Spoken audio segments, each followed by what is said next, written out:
हमारे यहाँ एनेस्थेटिस्ट थे, लंबे ऊंचे पूरे कश्मीरी,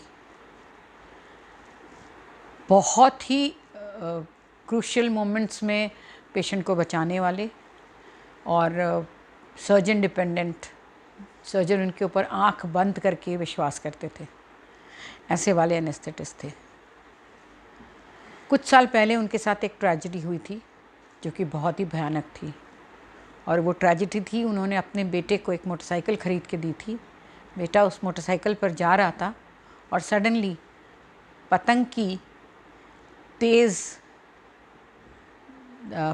तेज़ धागे ने चलते समय मोटरसाइकिल से उनका गला कट गया था और उस बच्चे की वहीं पर डेथ हो गई थी ड्यू टू प्रोफ्यूज ब्लीडिंग। ये सदमा वो झेल नहीं पाए थे और इसी वजह से हमारे साथ इस दूर दराज गांव में काम करने आ गए थे, अपने बड़े शहर से दूर।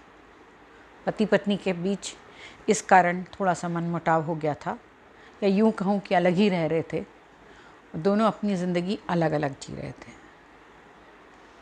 हमारे डॉक्टर कॉल हंसमुख थे, पर उनके बारे में फेमस था कि sun down and he is down. Yes, he was a staunch alcoholic. 4 बजे बाद, या यूँ कहूँ कि सनसेट के बाद उनसे कोई काम नहीं करवा सकता था। कारण हम सबको पता था और हम उनसे कई बार बात करते, उनको समझाने की कोशिश करते कि doctor call this is not good. वो खुद ही डॉक्टर थे, उनको क्या समझाते हम, उनकी समझ में भी सब आती थी। पर शाम होते ही 4-5 बजे का वो समय, जिस समय अंधेरी धुंध ने उनके बेटे को पतंग की डोर ने उनसे अलग कर दिया था, उनसे काट दिया था, उस बात को वो शायद भुला नहीं पाते थे। और इस बात को करीब करीब 7-8 साल हो चले थे। शाम होती और doctor call sun down and he is out. दिन में वो इतने अच्छे थे कि बाकी सब उन पर इतने डिपेंडेंट थे, सबकी मदद करने वाले, सबको बड़े प्यार से रहने वाले, पर शाम को वो व्यक्तित्व ही बदल जाता था। उनसे बात करने में लोग हिचकिचाते थे, उनसे किसी भी पार्टी में एसोसिएट करने में हिचकिचाते थे, क्योंकि वो एक बार कुछ पैक पीने के बाद अपने आपे में नहीं रहते थे और फिर उनका झगड़ा, उनका बड़बड़ाना, उनका वो व्यक्तित्व एकदम 360 डिग्री का टर्न ले लेता था। ही वॉज ब्रांडेड अल्कोहलिक, और इसीलिए उनको फिर कोई सीरियसली भी नहीं लेता था। मुझे उन्हें देखकर बहुत बुरा लगता, क्योंकि दिन में यही व्यक्ति mister Jekyll and mister hide की तरह हो जाता था, ड्यूअल पर्सनैलिटी। मेरी उनसे बात होती, पर मैं इस विषय पर कभी भी उनसे बात नहीं कर पाती थी, क्योंकि मुझे पता था कि ये विषय उनकी दुखती रग पर हाथ रखने वाला होगा। धीरे धीरे बात इतनी हुई कि शाम को चूँकि वो डिपेंडेंट नहीं रहते थे इमरजेंसीज़ में, वो तो दूसरे एनेस्थेटिस्ट की ज़रूरत महसूस होने लगी, और दूसरे एनेस्थेटिस्ट के आते ही डॉक्टर कॉल इनसिक्योर हो गए।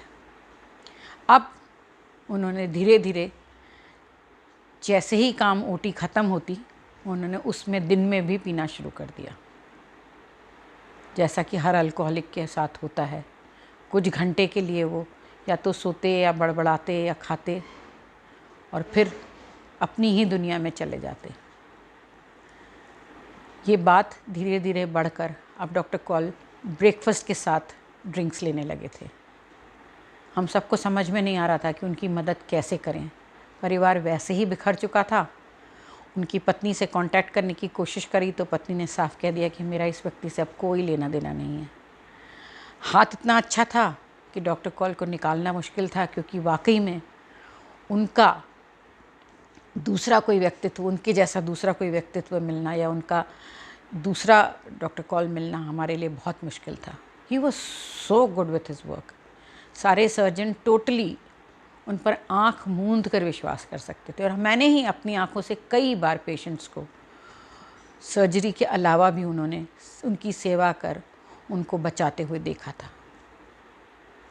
धीरे धीरे डॉक्टर कॉल सुबह से शाम तक अल्कोहल में डूबे रहने लगे।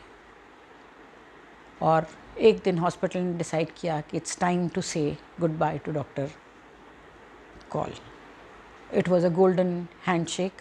He was given a very sumptuous money, and a day came when we had to give farewell to Dr. Kaur.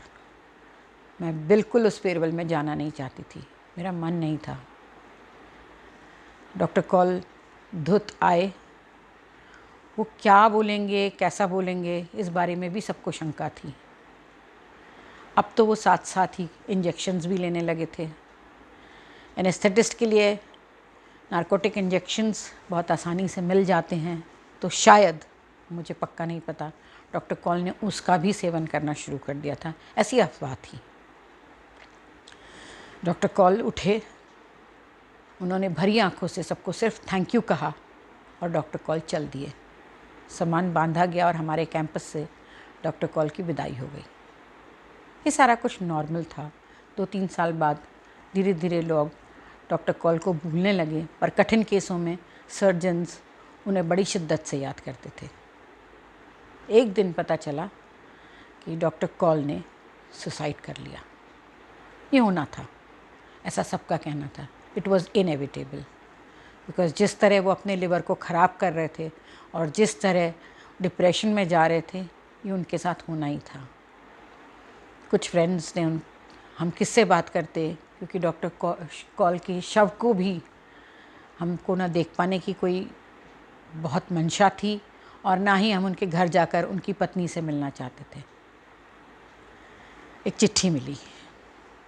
उस चिट्ठी में डॉक्टर कॉल ने लिखा कि मैं जानता था सब कुछ कि मैं क्या कर रहा हूँ, and alcohol was a slow poison for me.